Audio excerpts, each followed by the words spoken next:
Eu já estou aqui com a doutora Thaís Guimarães, que é infectologista. Seja muito bem-vinda. Obrigada. Hoje vamos falar sobre a meningite. E essa é uma doença que deixa muita gente apavorada. Quando se fala em meningite, se pensa sempre naqueles casos mais severos.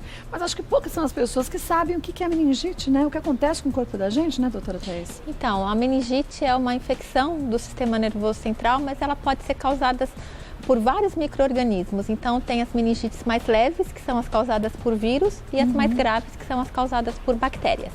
Olha, vamos começar com os nossos mitos e verdades, e aí você aproveita e já vai mandando suas perguntas, a doutora Thaís já vai esclarecendo as nossas dúvidas. A primeira, olha, as meningites são causadas pelo mesmo tipo de agente infeccioso. Mito, como né? eu já falei, qualquer micro-organismo pode causar meningite. O mais comum são os vírus e os outros mais comuns são bactérias. Então, são micro-organismos diferentes. Vírus, bactérias, fungos também podem causar meningites e o bacilo da tuberculose também pode causar meningite. Vamos ver mais um? A meningite é transmitida de pessoa para pessoa através das vias respiratórias. Verdade, mas vale a pena lembrar que só as virais e alguns tipos de bacterianas. As outras meningites não são causadas por transmissão respiratória. Meningite meningocócica é transmissão respiratória, a meningite por hemófilos, que é mais comum nas crianças, também é via respiratória. E as virais também por via respiratória, contato da pessoa doente com uma pessoa saudável. Vamos ver mais uma? A vacinação é a melhor forma de prevenção contra a meningite e faz parte do calendário básico de imunização. Verdade, né? Verdade, mas aqui também vale lembrar que alguns tipos de bactérias é que a gente tem vacina.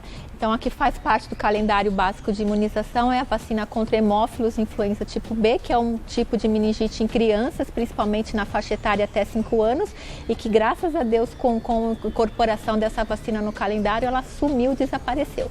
Agora, quando se tem uma epidemia de meningite, a atenção tem que ser redobrada, mas acho que a gente devia ter essa atenção sempre. Não só quando as epidemias chegam, né, Sim, doutora sem Thaís? dúvida. Vídeo caso da febre amarela, né? Vídeo caso da febre amarela, que as pessoas não se davam conta que a febre amarela ainda estava presente no nosso país.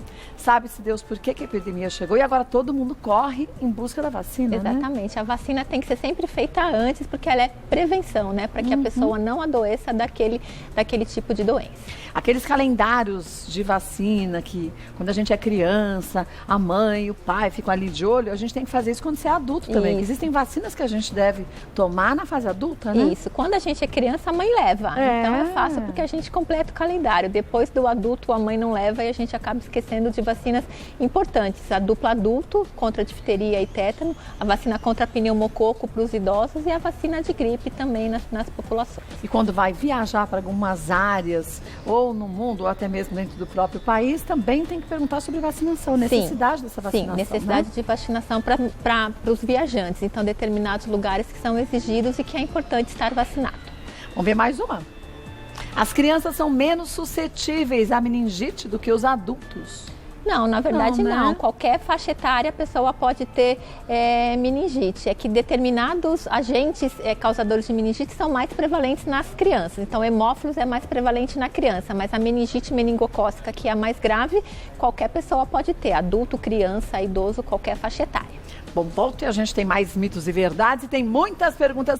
Voltando com a doutora Thaís Guimarães, estamos falando hoje sobre meningite. Vamos ver mais um mito ou verdade? As meningites bacterianas são as mais leves e fáceis de tratar. Mito, é o contrário. Né? A bacteriana são as mais graves e não é que são difíceis de tratar, mas elas precisam ser tratadas em ambiente hospitalar, a pessoa precisa receber antibióticos injetáveis. As meningites virais é que são menos sintomáticas e a gente consegue tratar em casa. Agora, como a gente não sabe se é viral ou bacteriana, sentiu qualquer alteração no corpo, tem que buscar um médico. Sim, sem dúvida. Principalmente para fazer o exame, que é um pouquinho chatinho, que é coletar o líquido cefalorraquidiano, que é aquele líquido da espinha, para fazer análise e saber se é meningite mesmo. Tem muita gente que fala, dor no pescoço, meningite, mas não é só isso. Não, não é só isso. Tem outros sintomas. A dor de cabeça muito importante e os vômitos bastante importante. Então, os vômitos em jato é um sinal de meningite. E outras doenças, gente, têm os mesmos sintomas. Então a história é, não estamos aqui para adivinhar. Vamos no médico, o médico com exames faz o diagnóstico e aí a gente trata a doença da forma certa, né? Exatamente. Vamos ver mais uma?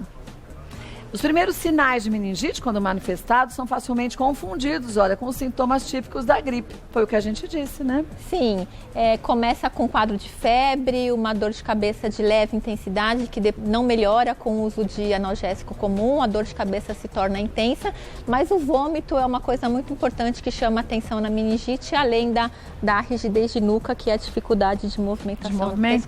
Vamos ver mais uma. A doença pode provocar sequelas como convulsões, perda auditiva e retardo cognitivo. Verdade. Verdade, né? Se não tratar, alguns tipos de meningite podem deixar sequelas, principalmente nas crianças, que é a surdez e o retardo cognitivo. E nos adultos, convulsão ou se transformar em abscesso cerebral, que podem até deixar com quadro de demência. E, gente, pode virar óbito. Sim, exatamente. As meningites mais graves, as bacterianas, principalmente a meningocócica, que é a mais grave, se não tratada rapidamente, pode evoluir para óbito. Por isso essa história de se automedicar, eu acho que é gripe.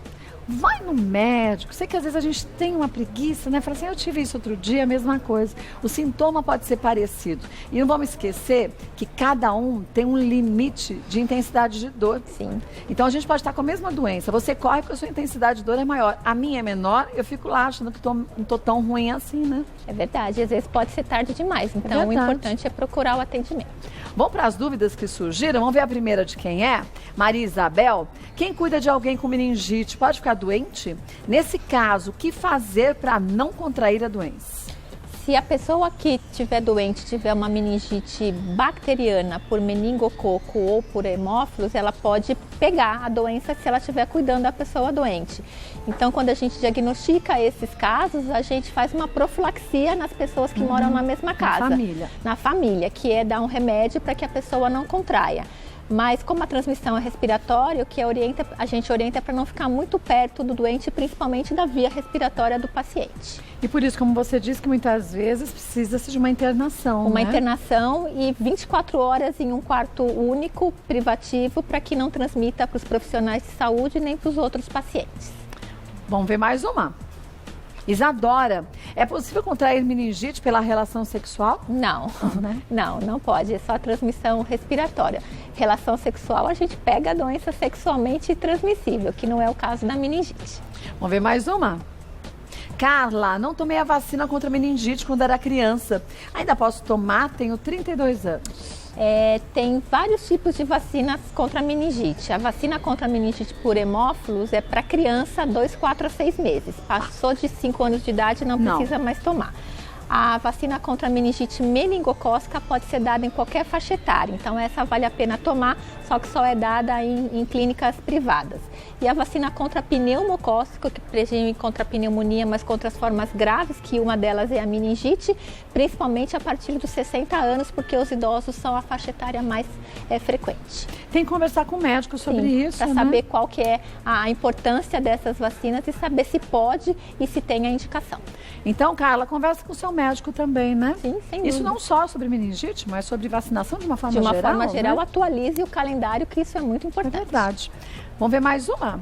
Thalita, quais são as consequências na vida futura de uma criança que contraiu meningite? Volta e doutora Thaís Guimarães já responde pra gente. Voltando com a doutora Thaís Guimarães, a Thalita perguntou quais são as consequências na vida futura de uma criança que contraiu meningite. Depende, se a criança foi tratada adequadamente, ela pode evoluir sem nenhuma sequela e ter uma vida absolutamente normal. Agora, alguns tipos de meningite podem evoluir com sequelas, como a gente falou, surdez, deficiência cognitiva, retardo do aprendizado, porque na verdade é uma infecção do sistema nervoso central.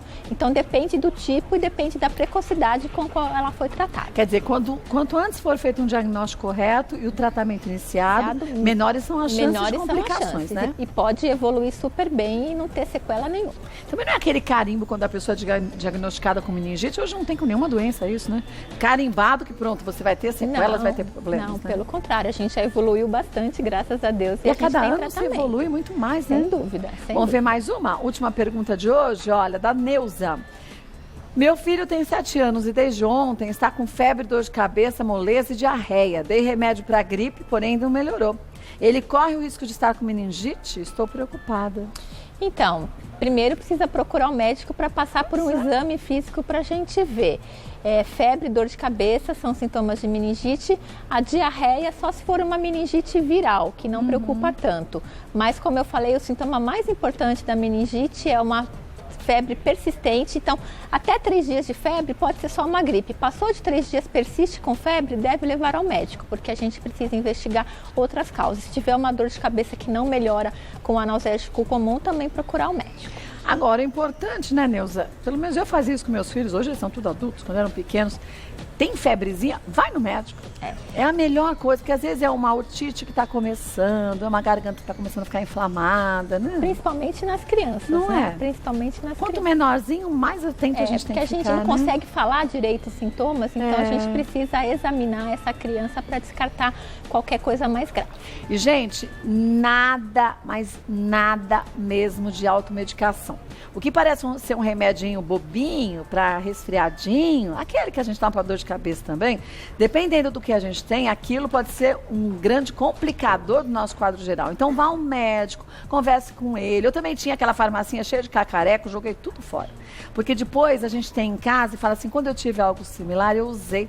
E a gente pode camuflar os sintomas que ajudariam a gente, né, doutora? Sem dúvida, principalmente com antibiótico. Então, nunca tome antibiótico sem orientação médica. Isso é muito importante. Olha, vou passar para vocês os contatos da doutora Thaís Guimarães, que é infectologista. Tem um site que é o www.infectologistapaulista.org.br, lá tem muitas informações, e o Facebook, Sociedade Paulista de Infectologia. Querendo sugerir algum tema, fique à vontade. Doutora Thaís Guimarães retorna, mulheres, e a gente esclarece a você. Mas não esquece, qualquer sintoma, saiu do normal, tem febre, vá ao médico. Obrigada mais uma vez, parabéns pelo trabalho. Obrigada. Viu?